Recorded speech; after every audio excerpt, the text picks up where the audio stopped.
Do you think vulnerability is acquirable? Sometimes if you don't hear laughs and you hear silence, your first thought will be like, oh my god, I'm not funny. Do something outside of your comfort zone, but don't do anything you're uncomfortable with, where you only stop comparing when you end up being the best.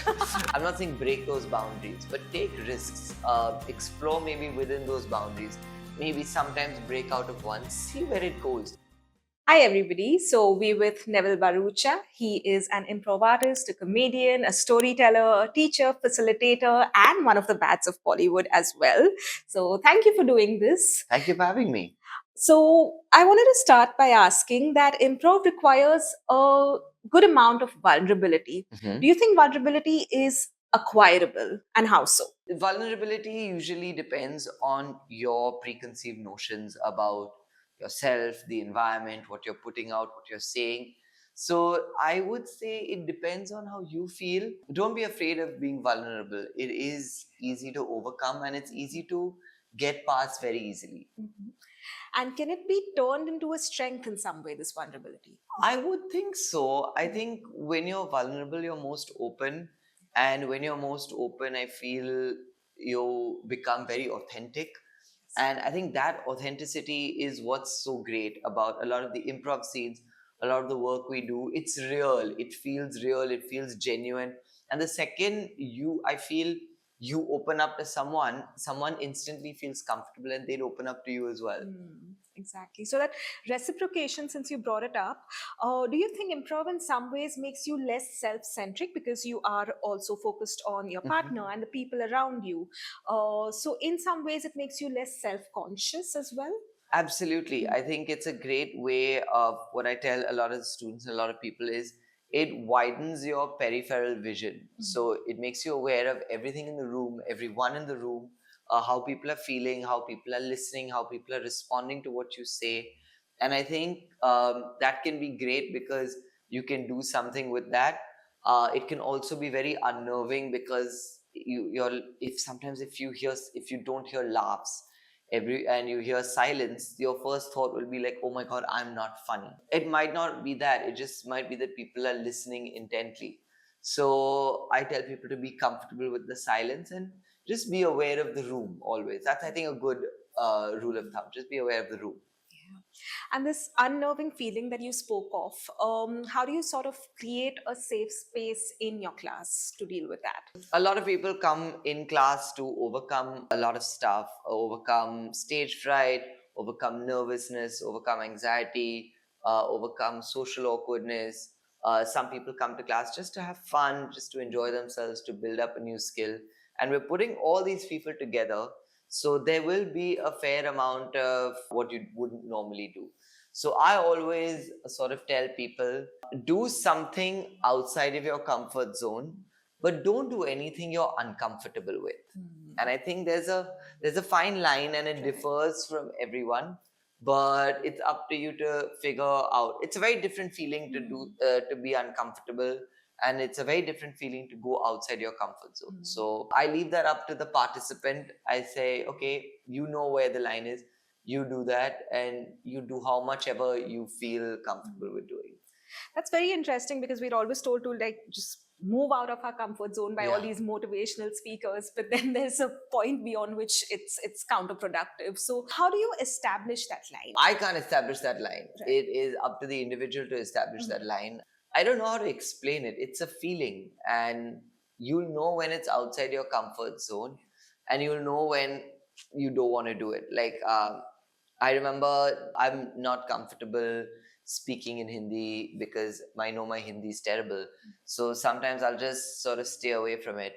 And I remember a friend of mine, teacher Kanis Surka, told me once, just do it. It's okay. Just step up, just embrace it and do it. And I did that and it was great. But sometimes I know I've been on some sets for some ad films and all, and they've made me say something or do something. I'm like, no, no, no. I don't want to do this. And so you know what, I think everyone knows what they can do and they know what they don't want to do. I think that's the fine line. Yeah, I think since you brought up Kanish, she's known for like embracing her quirks and idiosyncrasies. So, what do you have to say about that? The bit about embracing one's quirks. Yeah, I mean, if that's what you want, do it. I mean, everyone has a different Yeah. style of improv. Everyone has a different style of just going through life. Yeah. And I just say do what you want to do. I mean, it doesn't matter about whatever it is. Kani's just fantastic to improvise with, and she's so warm and welcoming, and she's just so funny independently. And to improvise with her, it's great. But on like a larger scale, own it. Just own whatever it is. Everyone spends so much time in their head thinking, what will X person think of me? Not realizing that X person has other plans and other problems of their own to actually give a shit about you. So just do your own thing. No one cares. Exactly. And what about as a teacher, what role do you think that has in conveying to students that it doesn't matter at the end of the day? I think students are taught to take everything so seriously. Yeah. If you come and if you tell them don't take things so seriously, it sort of lets them exhale and let go for a second. And then they get easier, they get comfortable. And then I think you need to always teach students to take risks, because everyone else, they don't take risks. They're like, okay, this is, if I have to write a 100-word essay, I'm going to write 100 words. I say, okay, but what if it was 40 words? Can you communicate a great story in 40 words? What if it was 150 words? And while there are instructions and boundaries, I'm not saying break those boundaries, but take risks, explore maybe within those boundaries, maybe sometimes break out of one, see where it goes. Obviously, if you have to write a 100-word essay and you write 400 words, that's obviously going to be a boundary you don't break. Yeah. That's a risk that you shouldn't take. But maybe I want to write 80 words, like, because I've got a really good story. And if I write 20 words more, it'll just be for the sake of it. It'll be pointless. So it's like knowing what to fight for, knowing what not to fight for, but taking the chance, taking the risk, exploring your own creativity, I would say. That would be best. I think this bit about finding your own boundary also sort of ties in with what we spoke about, finding that thin line between your comfort zone and what's beyond your comfort zone. So I think there are certain exercises that can help an individual establish that line. Yeah, a gentleman who teaches with me, Aditya Kashyap, he does something great in, I think, whenever he teaches me in like the second, third, fourth class, maybe he does it. He calls it a boundary check. Okay. So everyone goes in a circle. This is in the improv class. Everyone goes in a circle and tells us physical boundaries, verbal boundaries, our mental boundaries, our topical boundaries. And Aditya does such a great job of making the room so comfortable. So everyone knows, like, okay, maybe this person doesn't like their hair being touched. Maybe this person doesn't like speaking about war or whatever it is. So everyone's just in tune with everyone. And I think it's a great sort of, like, it's a good check-in to see where everyone's at. And Aditya does a great job of making everyone so comfortable. So hats off to him. And I would imagine that this exercise also helps one establish boundaries outside class, especially for folks who struggle to do that for whatever concerns, like tone or, So I feel outside class, it's a little out of my, like, I don't know how much the real world, how people are in the real world. I know how they are in class. I hope they're as authentic. I think improv just makes people okay with everything. They make them a little stronger, a little more resilient. I think we focus a lot on resilience, and we focus a little bit on not not being in your head so much. So that helps in not taking things too seriously. So I think they make, I wouldn't say they allow people to cross boundaries, that they're a lot more confident with themselves. So I think they're a lot more sure of themselves. So they're a lot stronger with their boundaries and with who they let in, who they want to, and a lot more easier with themselves. Yeah. I like the fact that you said it makes people feel okay, because we're not setting the bar too high. We're just, taking it easy and just being okay with being okay. I think that's the most important thing. Just be okay with that. That's a great way of putting it out there. Yeah. So yeah. Do you advocate these sort of 1% shifts instead of having like a really high bar? I don't care about there's no final destination. Everything's a journey. I just want you to be 0.5% better than you were yesterday. Anything above that, great. And sometimes you're not gonna have any improvement, you're not gonna have any progress. It's okay. It's one day. It's a bad day. That's all. Just you'll be fine tomorrow.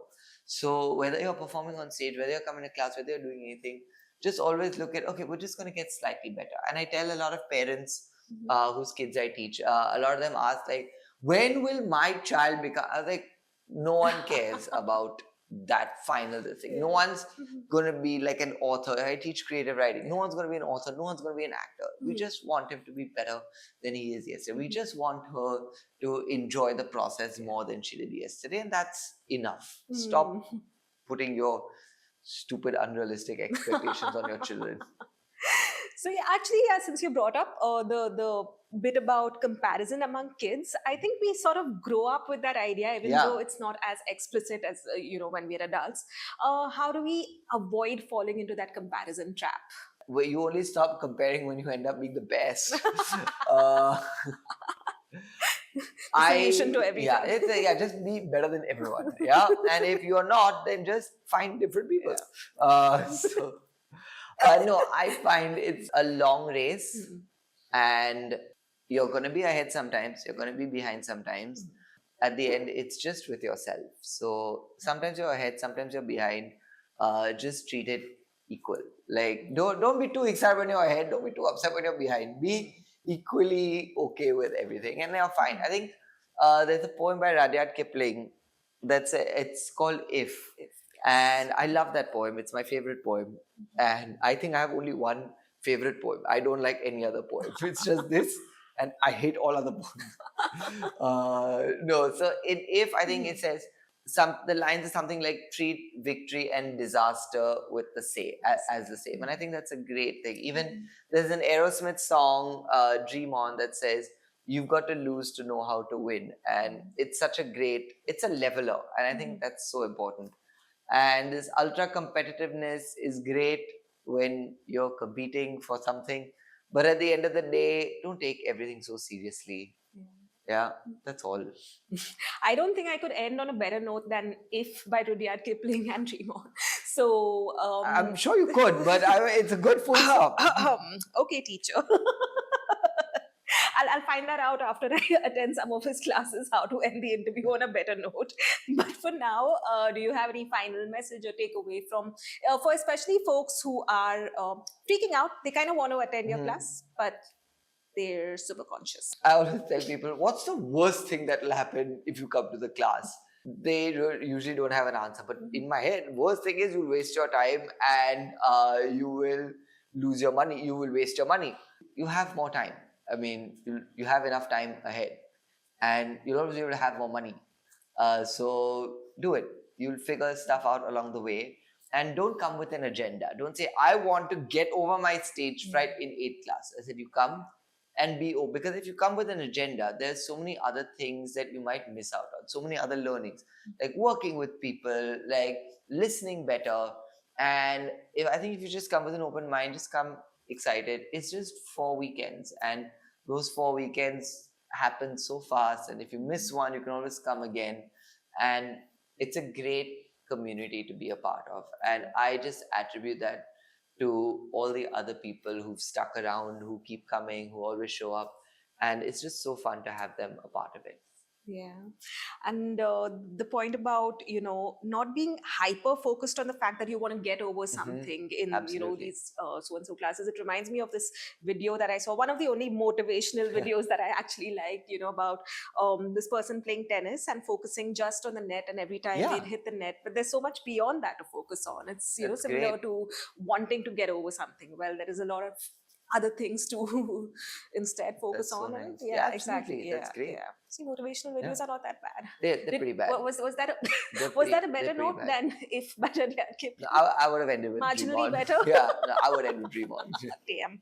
Okay. Awesome. Looks like I have a lot to learn, but I hope. I'm just kidding. Yeah. All right. Thank you so much. Thanks so much for having me. It was so nice. And we will see you in the next video. Thank you.